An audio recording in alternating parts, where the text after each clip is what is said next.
قتل کی یہ جو واردات میں آپ کو سنانے لگا ہوں اس کی تفتیش میں نے کی تھی۔ ایک بات پہلے ہی سن لیں، یہ تفتیشی کہانی کوئی ایسی خاص نہیں کہ اس کی یا میری قابلیت کی آپ تعریف کریں۔ آپ پوچھیں گے کہ یہ کیا بات ہوئی، تو میں آپ کو یہ جواب دوں گا کہ اس میں آپ کو ایک خاص بات ملے گی۔ ملزموں کی سراغ رسانی میں مجھ کو ایک ایسا اشارہ ملا تھا جو ہر کسی کو نہیں ملا کرتا، اور یہی اس کہانی کی دلچسپی کا باعث ہے۔ دوسری بات یہ ہے کہ جس قصبے کی یہ واردات ہے وہ بعد میں پاکستان میں آ گیا تھا، اس واسطے میں اس قصبے کا یا کسی شہر کا یا کسی شخص یا عورت کا صحیح نام نہیں بتاؤں گا۔ وجہ آپ خود سمجھ سکتے ہیں۔ رات کے شاید 2:30 بج گئے تھے جب مجھ کو ایک کانسٹیبل نے گھر آ کر جگایا اور اطلاع دی کہ ڈپٹی کمشنر کے دفتر کا اسٹینوگرافر ملک انوار کوٹھے کے اوپر سے گلی میں گر کر مر گیا، اور یہ ابھی پتہ نہیں کہ وہ خود گرا ہے یا گرایا گیا ہے۔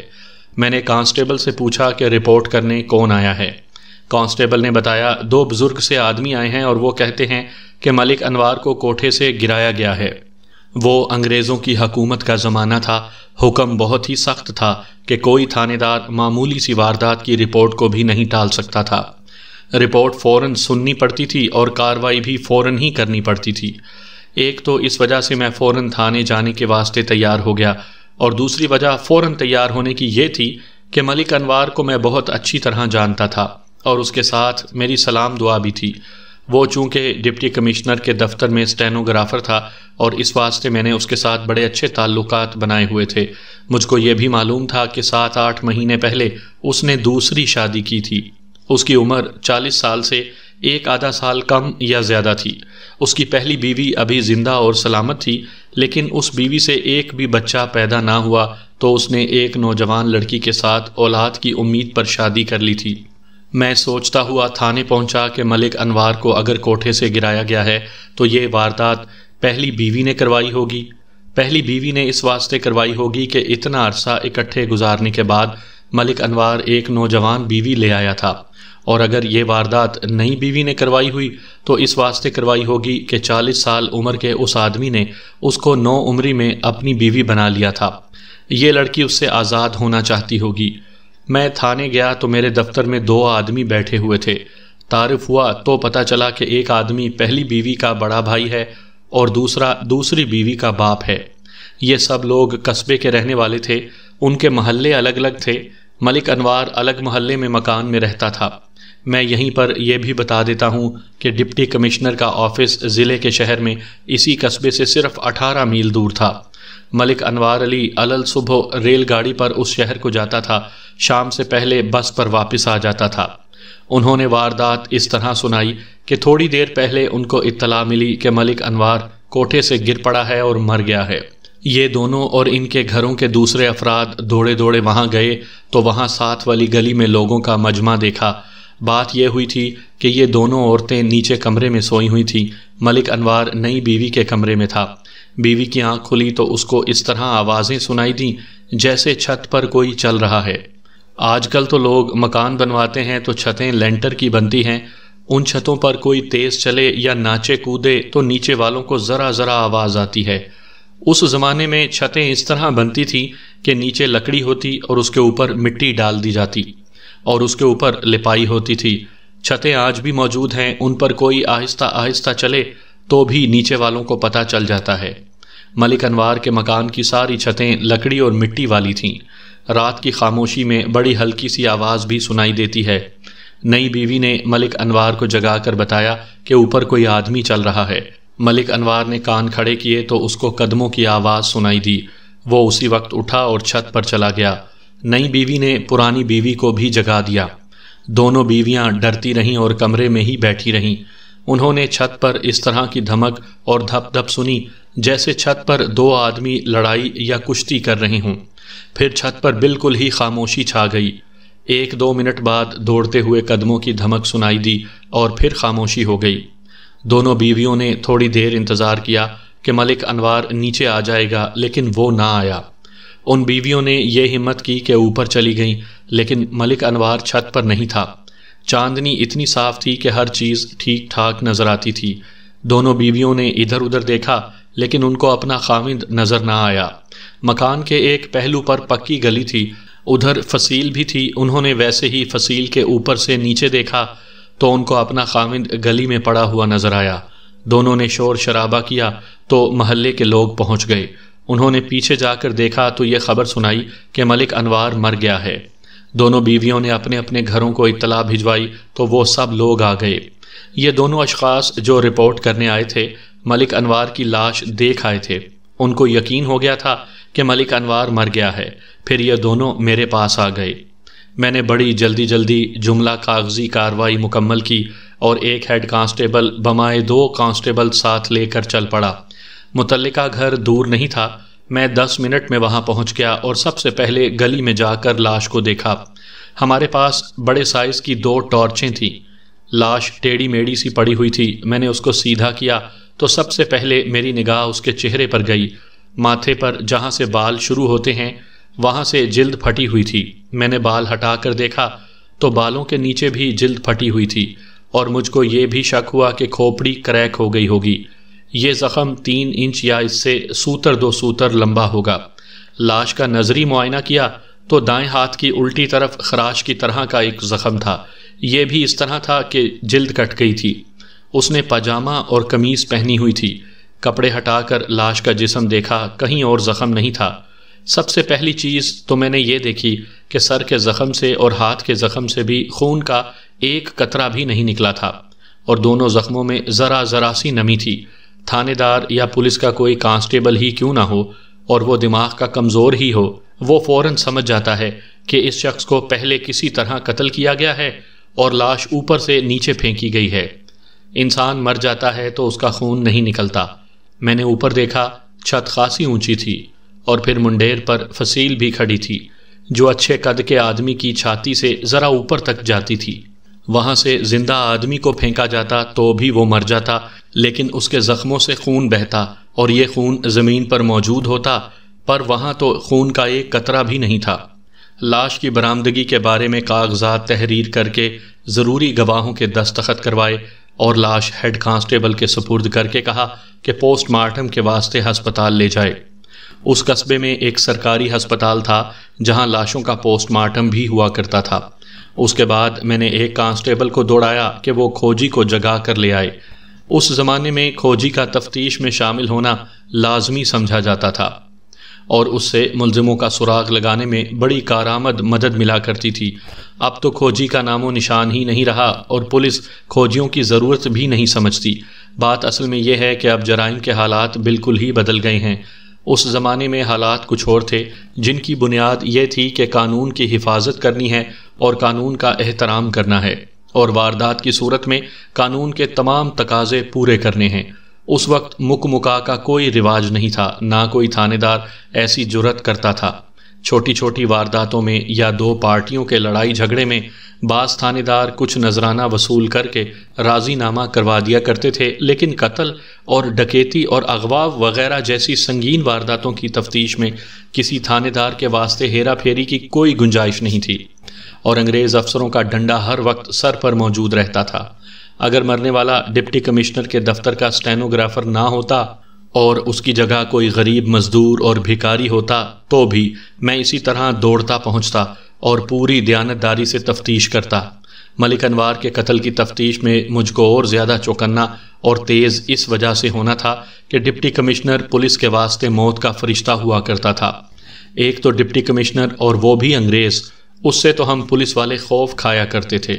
میں مکان کے اندر چلا گیا۔ میں نے جب لاش کو دیکھا تو یہ یقین ہو گیا تھا کہ اس کو جان سے مار کر اوپر سے پھینکا گیا ہے۔ تو میں نے لاش کی گردن کو بہت اچھی طرح دیکھا تھا۔ وہ اس واسطے دیکھا تھا کہ اس کا گلا گھونٹا گیا ہوگا۔ گردن پر اور شہ رگ پر کوئی ایسا نشان نہیں تھا۔ گلا رسی سے، کپڑوں سے یا ہاتھوں سے گھونٹا جائے اور آدمی مر جائے تو اس کی گردن پر جمے ہوئے خون کا نشان اور گھونٹنے کے نشانات صاف رہ جاتے ہیں۔ میں اس کمرے میں گیا جہاں ملک انوار اور اس کی نئی بیوی سوئے ہوئے تھے۔ اس وقت وابڈا نہیں ہوا کرتا تھا۔ قصبے میں چھوٹا سا بجلی گھر لگ گیا تھا اور لوگوں نے گھروں میں بجلی لگوا لی تھی۔ ملک انوار کے گھر میں بھی بجلی کا کنیکشن تھا۔ اس کے کمرے کی بتی جل رہی تھی۔ میں نے کمرے میں 2 پلنگ ساتھ ملے ہوئے دیکھے۔ دونوں پلنگوں پر کمبل پڑے ہوئے تھے۔ موسم ایسا تھا کہ لوگ کمروں میں کھیس یا کمبل اوڑھ کر سوتے تھے۔ دونوں پلنگوں پر تکیے صحیح جگہ پر رکھے ہوئے تھے اور کرسیوں پر رکھنے والی ایک گدی دونوں پلنگوں کے درمیان پڑی ہوئی تھی۔ میں نے اس گدی کی طرف کوئی زیادہ توجہ نہ دی۔ مجھ کو اس میں کوئی دلچسپی نہیں تھی کہ پلنگوں پر کیا پڑا ہوا ہے۔ ملک انوار کی نئی بیوی نے پلنگ سے وہ گدی اٹھا کر ساتھ پڑی ہوئی کرسی پر رکھ دی۔ میں نے یہ دیکھا کہ ملک انوار کے پلنگ کے ساتھ سلیپر پڑے ہوئے تھے۔ اس زمانے میں لوگ گھروں میں سلیپر پہنا کرتے تھے۔ یہ چمڑے کے بڑے اچھے سلیپر تھے۔ یہ تو سلیپر دیکھ کر مجھ کو خیال آیا کہ ملک انوار کی لاش کے پاؤں ننگے تھے، یعنی اس نے کوئی سلیپر یا کوئی جوتی نہیں پہنی ہوئی تھی۔ مجھ کو خیال آیا کہ ملک انوار جلدی میں اوپر چلا گیا اور ننگے پاؤں ہی دوڑا گیا۔ پھر میں نے دیکھا کہ اسی کمرے میں دیوار کے ساتھ ایک چھوٹی میز پر لکڑی کا بڑا خوبصورت اور لمبوترا باکس رکھا تھا، جس کو میں نے فوراً پہچان لیا کہ اس باکس میں بندوق رکھی جاتی ہے۔ میں نے باکس کھولا تو اس میں 2 نالی بندوق رکھی ہوئی تھی۔ باکس کے اوپر دیوار کے ساتھ بندوق کے کارتوسوں کی بیلٹ لٹک رہی تھی۔ میں ابھی کسی سے کچھ بھی نہیں پوچھ رہا تھا، سوائے اس کے کہ نئی بیوی سے دریافت کیا کہ وہ اور ملک انوار کس کمرے میں سوئے ہوئے تھے، اور نئی بیوی نے مجھے یہ کمرہ دکھا دیا اور کہا تھا کہ وہ ان پلنگوں پر سوئے ہوئے تھے۔ پرانی بیوی سے پوچھا کہ وہ کون سے کمرے میں تھی۔ اس نے بتایا کہ صحن کے پار اس کمرے کے بالکل مقابل اس کا کمرہ ہے، یعنی درمیان میں صحن تھا۔ یہ ایک کشادہ اور بڑی اچھی حویلی تھی جس کے 3 اطراف کمرے اور ان کے آگے برآمدے تھے۔ یہ بھی بتا دوں کہ ملک انوار خوشحال آدمی تھا۔ اس کا ذریعہ آمدنی صرف ملازمت نہیں تھا بلکہ اس کی کچھ زمین بھی تھی، اور اس کے باپ یا دادا کے 2 مربع زمین نہری علاقے میں بھی تھے۔ اس علاقے جہاں کی میں بات سنا رہا ہوں بارانی علاقہ تھا۔ ملک انوار مالی لحاظ سے بھی اور سوشل حیثیت سے بھی اپر کلاس کا آدمی تھا۔ یہی وجہ تھی کہ اس کو 40 سال کی عمر میں ایک بیوی کے ہوتے ہوئے 21-22 سال کی نوجوان لڑکی مل گئی تھی۔ اس کی پہلی بیوی کی عمر 35-36 سال تھی۔ میں اس حویلی کا کتنے ہی اچھے اور واضح الفاظ میں نقشہ کیوں نہ بیان کر دوں، پھر بھی کچھ حضرات اچھی طرح نہیں سمجھ سکیں گے۔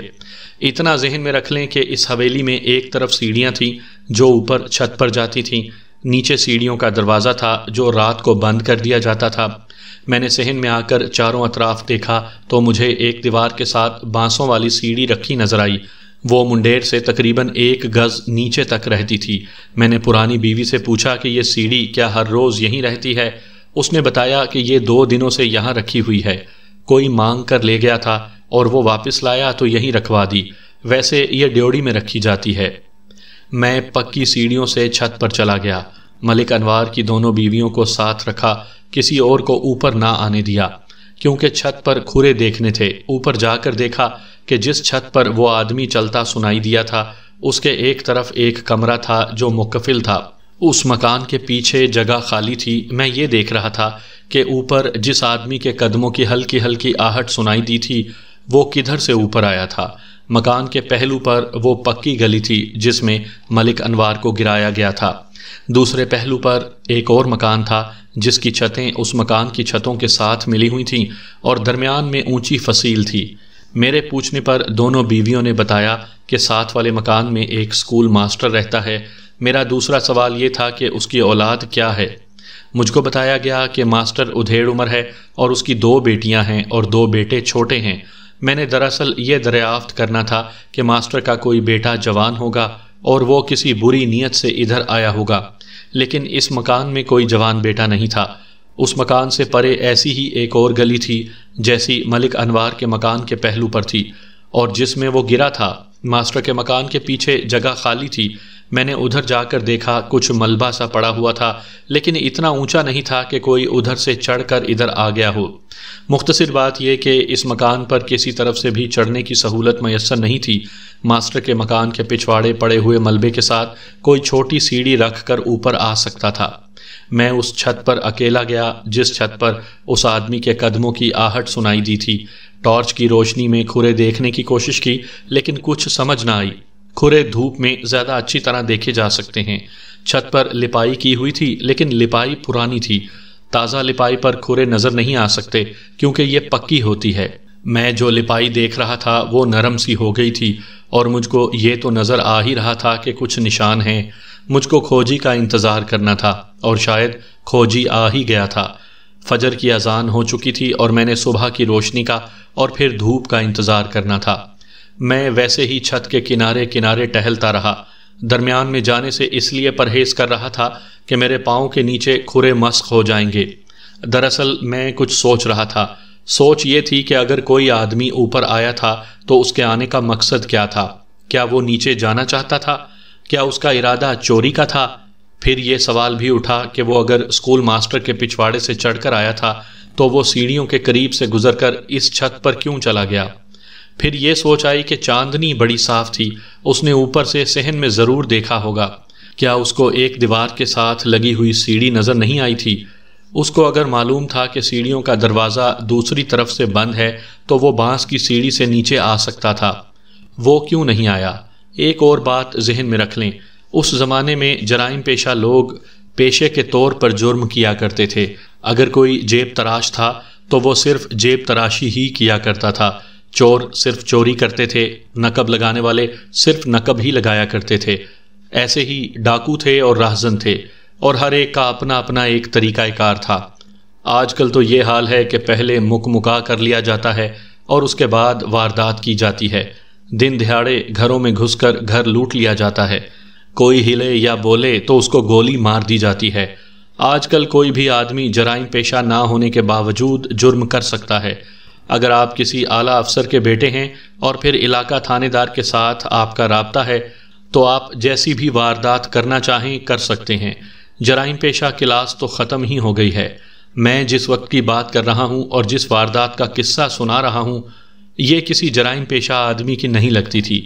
اگر چوری ڈکیتی کرنی تھی تو نقب لگائی جاتی یا ڈاکوؤں کی پوری پارٹی ہوتی اور وہ اپنے طریقے سے واردات کرتے، اس طرح چھت پر ٹہلتے سنائی نہ دیتے۔ پھر میرے ذہن میں یہ حقیقت اٹکی ہوئی تھی کہ ملک انوار کو پہلے قتل کیا گیا تھا، پھر نیچے پھینکا گیا تھا۔ یہاں یہ سوچ آئی کہ اس کو قتل کر دیا گیا تھا اور سیڑھیوں کا دروازہ بھی کھل گیا تھا، پھر ملزم نیچے کیوں نہیں آیا؟ کیا اس کو معلوم تھا یا نہیں کہ گھر میں اب صرف 2 عورتیں رہ گئی ہیں؟ وہ آسانی سے واردات کر سکتا تھا۔ پھر یہ خیال بھی آیا کہ اس نے ملک انوار کو اوپر سے نیچے کیوں پھینکا؟ اگر ان کی آپس میں دست بدست لڑائی ہوئی تھی تو ہو سکتا ہے کہ ان دونوں میں سے کوئی منڈیر سے نیچے جا پڑتا، لیکن منڈیر پر 5 فٹ اونچی فصیل تھی، بلکہ انوار اوپر سے اگر لڑتے لڑتے گرا ہی تھا تو اس کے زخموں سے خون کیوں نہیں نکلا؟ ان سوچوں میں الجھے ہوئے مجھ کو وقت گزارنے کا ایک اور بہانہ مل گیا، جو یہ تھا کہ ان دونوں بیویوں کے بیانات لے لوں۔ ابھی ان کے بیانوں کی ضرورت تو نہیں تھی، لیکن میں وقت گزارنا چاہتا تھا تاکہ سورج اوپر آ جائے۔ میں دونوں بیویوں کو نیچے لے آیا اور ایک بیوی کو اس کے کمرے میں لے گیا۔ مجھ کو وہاں اطمینان اور خوشی والی ایک بات نظر آ رہی تھی، وہ یہ تھی کہ مقتول کی 2 بیویاں تھیں اور دونوں نے ایک دوسرے کے خلاف ہی بیانات دینے تھے۔ میں نے دونوں کو ایک دوسرے کے خلاف استعمال کرنا تھا۔ البتہ یہ سوچ ضرور آئی کہ اگر پرانی بیوی کو رنج تھا کہ اس کا خاوند ایک نوجوان دلہن کو لے کر آیا ہے تو وہ اپنے خاوند کو قتل نہ کرتی یا نہ کرواتی، بلکہ وہ نئی بیوی کے خلاف کوئی کارروائی کرتی۔ ایسے ہی نئی بیوی پرانی بیوی کو گھر سے نکلوانے کا کوئی اہتمام مجرمانہ کرتی۔ ایسا تو کبھی سوچتی بھی نہ کہ اپنے خاوند کو ہی مروا ڈالے۔ یہ ہو سکتا تھا کہ یہ نئی لڑکی اس امید پر خاوند کو مروا ڈالتی کہ اس سے خلاصی مل جائے۔ بہرحال اس کا کچھ نہ کچھ اشارہ یا سراغ پرانی بیوی سے ملنے کا امکان تھا۔ میں نے نئی بیوی کا دل جیتنے کے واسطے اس کے ساتھ ہمدردی کا اظہار کیا کہ ملک انوار نے تو اس کی جوانی برباد کر دی ہے۔ میں نے ملک انوار کو اور اس کی پرانی بیوی کو برا بھلا کہا، لیکن اس نئی بیوی نے اپنی سوکن یعنی ملک انوار کی پرانی بیوی کی ایسی تعریفیں شروع کر دیں کہ اس کو اپنی ماں کا درجہ دے دیا۔ اس کو وہ خالہ کہتی تھی۔ آپ کو شاید یقین نہیں آئے گا، اس نے کہا، میں تو ڈرتی تھی کہ میری سوکن زیادہ عمر کی تجربے کار عورت ہے اور یہ میرا جینا حرام کر دے گی، لیکن میں تو کہتی ہوں کہ سگی ماں سے جدا ہو کر آئی تھی تو یہاں سگی ماں جیسی ہی ماں مل گئی، اسی لیے میں اس کو خالہ کہتی ہوں، اور آپ اندازہ نہیں کر سکتے کہ میں اس کا کتنا احترام کرتی ہوں اور میرے دل میں اس کا کتنا پیار ہے۔ میں تو یہ سمجھتی تھی کہ یہ شخص مجھ کو صرف اس واسطے بیاہ کر لایا ہے کہ میں اس کے بچے پیدا کروں، جو پہلی بیوی اس کو نہیں دے سکی، لیکن خالہ نے مجھ کو پہلے دن ہی بتا دیا کہ تم بچہ پیدا نہیں کر سکو گی کیونکہ یہ شخص اس وصف سے محروم ہے اور یہ اس کا پیدائشی نقص ہے، لیکن تم فکر نہ کرنا، میں تم کو اپنے پروں کے نیچے رکھ کر محفوظ رکھوں گی۔ میں اس لڑکی کی یہ بات سن کر پریشان ہو گیا۔ یہ سوچ بھی آئی کہ پہلی بیوی نے اس کو پیار کا دھوکہ دے کر اپنے پاؤں کے نیچے رکھ لیا ہے، لیکن یہ لڑکی اس سے پوری طرح مطمئن اور خوش تھی۔ میں نے اس سے پوچھا کہ یہ شادی کس طرح ہوئی تھی تو اس نے بتایا کہ اس کا باپ لالچی آدمی ہے اور ملک انوار کے پاس روپیہ پیسہ تھا، اس واسطے اس نے اس لڑکی کے باپ کو لڑکی کی قیمت دے کر اس کے ساتھ شادی کر لی۔ یہ بتانے کی ضرورت نہیں کہ لڑکی کو کتنا دکھ ہوا ہوگا۔ میں نے اس لڑکی سے اور زیادہ کچھ نہ پوچھا۔ وہ خاصی خوبصورت لڑکی تھی اور اتنی ہی بدقسمت نکلی۔ مجھ کو یہ خیال بھی آیا کہ کسی ملزم کی بد دعا سے ملک انوار کسی نامعلوم قاتل کے ہاتھوں مارا گیا ہے، اور میں نے اس کو باہر بھیج دیا اور کہا کہ اپنی سوکن خالہ کو میرے پاس بھیج دے۔ ملک انوار کی پرانی بیوی برآمدے ہی میں موجود تھی۔ وہ فوراً میرے پاس آ گئی۔ میں نے اس کو بٹھا لیا اور غور سے دیکھا۔ میں اس کا چہرہ پڑھنے کی کوشش کر رہا تھا۔ اس کی عمر تو 35 سال کے لگ بھگ ہو گئی تھی، لیکن عمر کی نسبت وہ جوان لگتی تھی۔ اس نے کوئی بچہ پیدا نہیں کیا تھا، نہ کسی بچے کو دودھ پلایا تھا، اس واسطے اس کی جوانی اور چہرے کی رونق قائم تھی۔ وہ بھی خوبصورت عورت تھی۔ میں یہ دیکھنا چاہتا تھا کہ یہ عورت فطرت اور ذہنیت کے لحاظ سے کیسی ہے۔ یہ معلوم کرنا کوئی آسان کام نہیں ہوتا، لیکن کچھ تجربہ ہو تو اشارے مل ہی جاتے ہیں۔ میں نے اس کے ساتھ ہمدردی کا اظہار کیا کہ ایک تو اس کو اللہ نے اولاد سے محروم رکھا اور پھر اس کا خامند اس کی سوکن لے آیا اور اب خامند قتل ہی ہو گیا۔ اس کے آنسو بہہ نکلے۔ میں نے اس کی نوجوان سوکن کے خلاف ایک دو باتیں کہہ ڈالیں اور مجھے امید تھی کہ وہ بھی نئی بیوی کے خلاف بات کرے گی، لیکن اس نے کچھ اور ہی بات کی۔ لڑکی پر میں کوئی الزام نہیں لگاتی، اس نے کہا، یہ معصوم لڑکی زبردستی میرے گھر میں نہیں آ کر بیٹھ گئی، اس کو زبردستی لایا گیا ہے۔ میرے دل میں اس مظلوم لڑکی کے واسطے ہمدردی ہی ہمدردی ہے۔ اس کے باپ نے اس کو میرے خامند کے ہاتھوں بیچا ہے اور نقد رقم وصول کی ہے۔ اس لڑکی کے باپ کی ایک مجبوری اور بھی تھی، وہ یہ کہ اس کا ایک کام جو مجھ کو معلوم نہیں کیا تھا، ڈپٹی کمشنر کے دفتر میں پھنسا ہوا تھا۔ وہ میرے خامند کے پاس گیا اور منت کی کہ اس کا یہ کام کروا دے۔ میرے خامند کو معلوم تھا کہ اس شخص کی ایک نوجوان اور بڑی خوبصورت لڑکی ہے۔ میرے خامند نے بات تو رشتہ مانگنے کی، لیکن اس نے دراصل اس شخص سے اس کی بیٹی کا رشتہ رشوت کے طور پر مانگا تھا۔ باپ نے بیٹی اس کے ساتھ بیاہ دی اور اس کا پھنسا ہوا کام اس کی مرضی کے مطابق ہو گیا اور اس کو کچھ رقم نقد بھی مل گئی۔ اس طرح اس بیچاری لڑکی کی جوانی برباد ہو گئی۔ تمہارا خامند تو اسی کو زیادہ چاہتا ہوگا، میں نے کہا۔ یہ تو مرد کی فطرت ہے، اس نے کہا۔ ملک صاحب یعنی مقتول اس کے ساتھ زیادہ رہتے تھے، لیکن مجھ کو انہوں نے ایسی شکایت نہیں ہونے دی کہ مجھ کو بالکل ہی الگ پھینک دیا ہو۔ میرے ساتھ ملک صاحب نے دلی محبت کی ہے اور یہ محبت قائم رہی۔ اسی محبت کا اثر تھا کہ انہوں نے 15 سال میرے ساتھ گزارے۔ اولاد نہ ہوئی تو بھی انہوں نے دوسری شادی کی بات نہ کی۔ اولاد کے واسطے وہ پریشان رہنے لگے تھے، کہتے تھے کہ میں ماں باپ کا اکلوتا بیٹا تھا اور میرا کوئی بیٹا نہ ہوا تو اتنی جائیداد کا وارث کون بنے گا۔ میں پہلی بیوی کے اس بیان کو زیادہ طول نہیں دوں گا، اس واسطے کہ اس کا اس واردات کے ساتھ کوئی تعلق نظر نہیں آتا تھا۔ مختصراً یہ بتا دیتا ہوں کہ مقتول ملک انوار کو اس بیوی کے ساتھ دلی محبت تھی۔ اولاد کی امید نہ رہی تو بھی مقتول نے دوسری شادی کی بات نہ کی، لیکن اس کا رویہ عام مردوں جیسا رہا۔ وہ اس طرح کے کہتا تھا کہ نقص بیوی میں ہے، اس میں نہیں۔ وہ اپنا ڈاکٹری معائنہ یا ٹیسٹ نہیں کرواتا تھا۔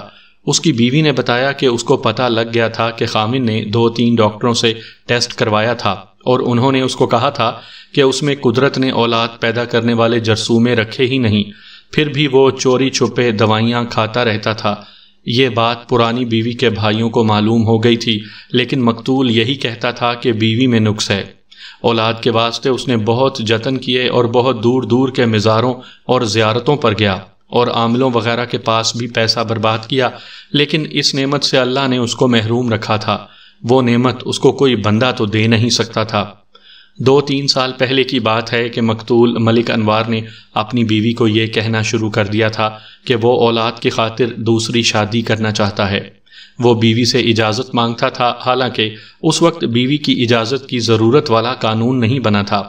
انگریزوں کا اپنا قانون تھا جس میں خامند کے واسطے کوئی پابندی نہیں تھی۔ پہلی بیوی کی اجازت کے بغیر خامند دوسری شادی کر لیتے تھے، لیکن یہاں پیار اور محبت کا معاملہ تھا۔ بیوی نے جب دیکھا کہ مقتول پیار اور محبت کے واسطے دے رہا ہے تو اس نے اس کو اجازت دے دی۔ دراصل مقتول نے اس لڑکی کے رشتے کی بات پکی کی ہوئی تھی جس کا پتہ پہلی بیوی کو بعد میں لگا۔ جو ہی پہلی بیوی نے دوسری کی شادی کی اجازت دے دی تو ملک انوار نے فوراً ہی شادی کر لی۔ تب پہلی بیوی کو پتہ لگا کہ ملک صاحب نے پہلے سے سارا انتظام پکا کیا ہوا تھا۔ نئی بیوی گھر آ گئی تو پرانی بیوی نے اس کو الگ بٹھا کر کہا کہ اپنے آپ کو اس گھر کی ملکہ نہ سمجھ لینا، پھر تم کو یہاں کوئی شکایت نہیں ہوگی۔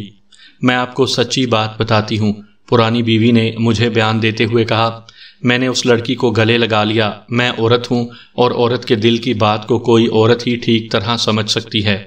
اس بیچاری لڑکی نے معلوم نہیں اپنے مستقبل کے کیسے کیسے خواب دیکھے تھے، لیکن اس کو اپنی عمر سے دگنی عمر کے آدمی کے ساتھ پیار دیا گیا، اور آدمی بھی ایسا تھا جس کی پہلے بیوی موجود تھی اور گھر پر حکمرانی اسی بیوی کی تھی۔